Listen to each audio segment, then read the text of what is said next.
Buen día, mi nombre es Daniel Vargas, pertenezco al quinto semestre de Seguridad Industrial de la UTS Antonio José Sucre, Extensión Guayana. Primeramente les quiero decir que la presentación está enfocada sobre todo a los riesgos presentes en el área de trabajo, específicamente los riesgos biológicos y químicos. Por un lado, tienen que entender algo. Los riesgos que vamos a hablar a continuación son riesgos en situaciones lo más común posible en áreas de trabajo definidas, es decir, en este caso laboratorios, clínicas, ganadería y la industria como tal. Por supuesto, los riesgos químicos y biológicos siempre estarán presentes en muchas áreas de trabajo, aunque sea por un problema de higiene o un problema de un factor externo, por muy mínimo que sea o por la categoría que se le pueda agrupar o el grupo donde se pueda agrupar. Pero como dije, el enfoque es a sitios donde estén presentes mayoritariamente. Muchas gracias. Riesgos biológicos. Los riesgos biológicos en el trabajo se pueden entender como la posibilidad de que una persona trabajadora sufra daño o consecuencias de la exposición de agentes biológicos dentro de la realización de su actividad laboral. Cuando referimos a un agente biológico, puede ser cualquier microorganismo, ya sea que esté modificada o no, o cultivos celulares, parásitos y hongos, los cuales pueden afectar de alguna manera al trabajador. Generalmente, las maneras de propagación, las maneras de afectación son por inhalación, por ingestión y a veces en algunos casos en la piel de manera cutánea. La norma Covenin 3558 del 2000 dice lo siguiente: la definición de lo que es un agente biológico, que es un microorganismo incluso genéticamente modificado, cultivos celulares, parásitos humanos susceptibles de originar cualquier tipo de infección, alergia o afección. También tenemos lo que son la clasificación de agentes biológicos. Primeramente están los agentes biológicos del tipo, esto tiene que ver con la norma, por cierto, el agente biológico del tipo 1, aquel que resulta poco probable que cause una enfermedad en el hombre. El agente biológico del grupo 2, que es aquel que puede causar una enfermedad en el hombre y puede suponer un peligro para los trabajadores, siendo poco probable de que se propague a la colectividad y existiendo generalmente una profilaxis o tratamiento eficaz. Luego está el agente biológico del grupo 3, que es aquel que puede causar una enfermedad grave en el hombre. Representa un serio peligro para los trabajadores con riesgo de que se propague a la colectividad y existiendo generalmente una profilaxis o tratamiento eficaz. Y el agente biológico del grupo 4 es aquel que puede causar una enfermedad grave en el hombre, se supone un serio peligro para los trabajadores, con muchas probabilidades de que se logre propagarse a la colectividad y sin que exista una profilaxis o un tratamiento para el mismo. Lo que nos da a entender que de manera lógica hay un riesgo, una clasificación de peligrosidad y de gravedad en los agentes biológicos a los que están expuestos. También cabe destacar que en esta norma existen un anexo o varias tablas las cuales denotan cuáles son las enfermedades y patologías clasificadas por grupo en el cual yo le estoy refiriendo. Como les sigo diciendo, también están los tipos de agentes biológicos. Los tipos de agentes biológicos se caracterizan por ser bacterias, pues generalmente son microorganismos unicelulares o pluricelulares, los cuales pueden ser bacterias, clamidias, rickettsias, virus que provocan infección en el huésped, virus oncogénicos, es decir, de origen que pueden ser cancerígenos de cierta forma, virus del DNA tumorales, virus RNA tumorales, hongos, parásitos, protozoarios, mitos e insectos incluso también se puede categorizar como un agente biológico, ya que propagan enfermedades. Lo mismo pasa con ciertos animales, aunque no todos, muy pocos animales tienen la capacidad de propagar enfermedades hacia el hombre, a menos que sea por ingesta.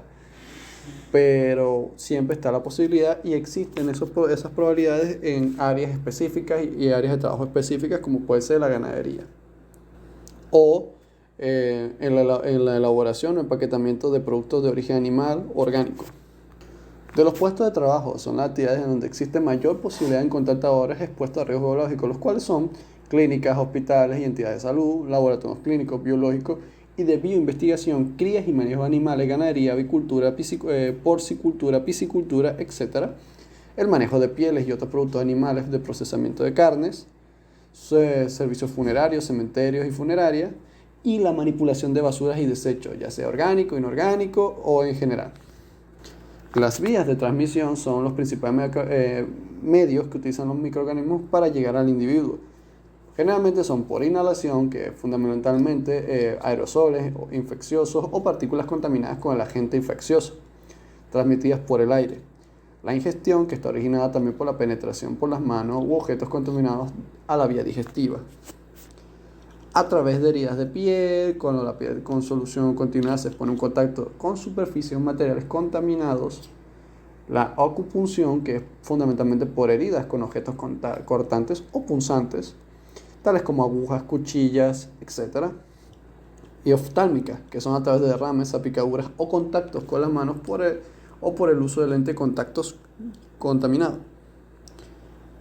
Luego tendríamos lo que son los riesgos químicos, que el riesgo químico es aquel que se deriva del uso o presencia de sustancias químicas peligrosas. Cualquier sustancia química es capaz de producir un daño al organismo, si se absorbe en suficiente cantidad, dependiendo de su toxicidad, dependiendo de las vías de entrada del organismo. También tenemos la clasificación de los agentes químicos, que por lo general y la forma en la que se presentan son aerosoles, humos, gases y vapores. Los aerosoles, por norma general, son partículas desplazadas a una gran presión.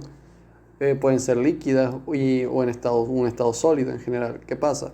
Que a mayor dispersión de las partículas y menor sea su tamaño, es más probable considerarlo un aerosol. Los humos son derivados de algunos tipos de materiales o materiales que son expuestos a un proceso térmico, generalmente, que diría combustión.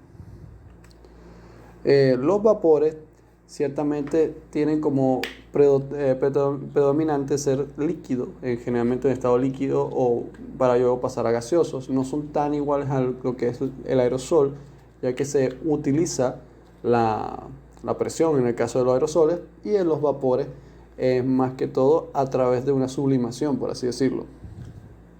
O bueno, más que una sublimación, una evaporación. Los gases también, aunque se les suma el origen o el origen del mismo, del químico.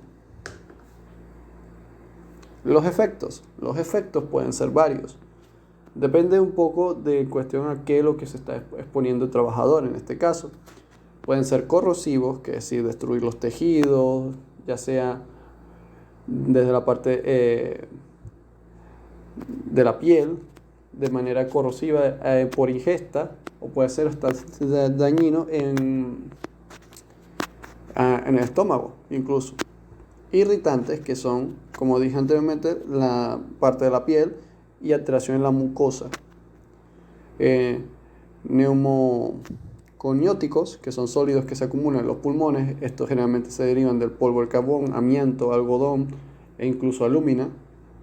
Los asfixiantes, que impiden la llegada del oxígeno a los tejidos, el nitrógeno, el CO2, el dióxido de carbono y cualquier otro líquido el cual sea incoloro o insaboro, o que sea un gas inerte incluso, que ocupe la mayor cantidad o sea más denso que el aire, permitiendo que no sea posible respirar. Esto también tiene que ver con el entorno de trabajo. Para que una persona se quede sin oxígeno, depende un poco de las condiciones de trabajo, si no está bien ventilado o no.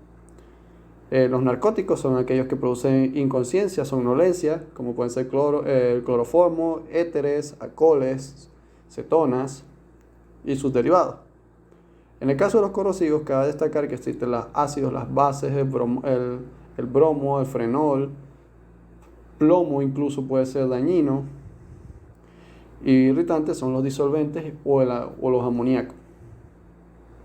También están las otras características, que son los sensibilizantes, que producen alergia, requieren una predisposición fisiológica al individuo, es decir, por lo general va de la mano con los trabajadores. Es decir, si un trabajador es alérgico al polen, un ejemplo, es una situación en la cual se notifica a las empresas o generalmente se le hacen exámenes médicos para poder descubrir a qué no pueden estar expuestos o si están aptos para un área de trabajo demandante.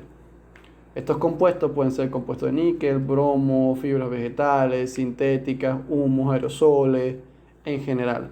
Depende mucho de la patología que puedan llegar a alterar o sufrir o que hagan hacer una reacción a los trabajadores.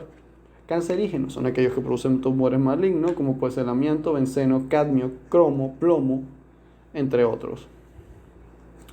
Los mutagénicos producen problemas hereditarios, son éteres de glicol, plomo, también está la radiación como tal, dependiendo de la exposición, el cadmio. Los teratogénicos son aquellos que producen malformaciones en el feto, que son radiaciones ionizantes, no ionizantes, e incluso exposición al plomo. Sistemáticos son aquellos que afectan a un órgano de forma selectiva. Estos pueden ser el metílico, el DMAC, el uranio, entre otros.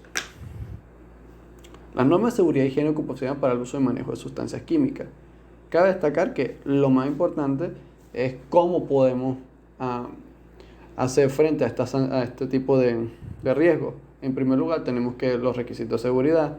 Con requisitos de seguridad depende mucho de aquello que son las condiciones de trabajo a las que están expuestas y cuáles son las necesidades básicas. Entre ellos, la general es como riesgo químico, evitar dañar al medio ambiente, evitar dañar a los trabajadores, estar en espacios ventilados, entre otros elementos de protección personal. La EPP es en función a lo que estén expuestos los trabajadores. Aquellos riesgos que no puedan evitarse de ninguna forma o eliminarse tienen que ser combatidos con una EPP.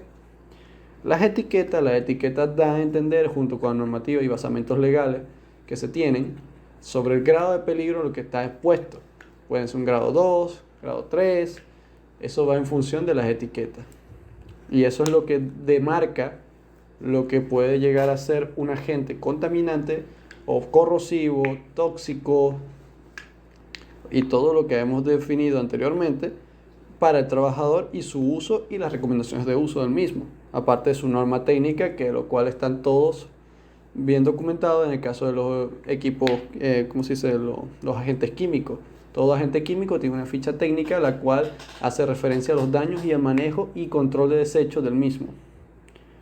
Las normas para el almacenamiento, todo en general tiene que tener un almacenamiento óptimo en un espacio acondicionado para poder evitar filtraciones, gases dañinos hacia el medio ambiente, hacia el trabajador. Y un sistema orgánico e inorgánico, que es más que todo lo que define la cantidad de patologías en las cuales se puede estar expuesto, derivadas de la misma. Son aquellas patologías que se anexan a ese tipo de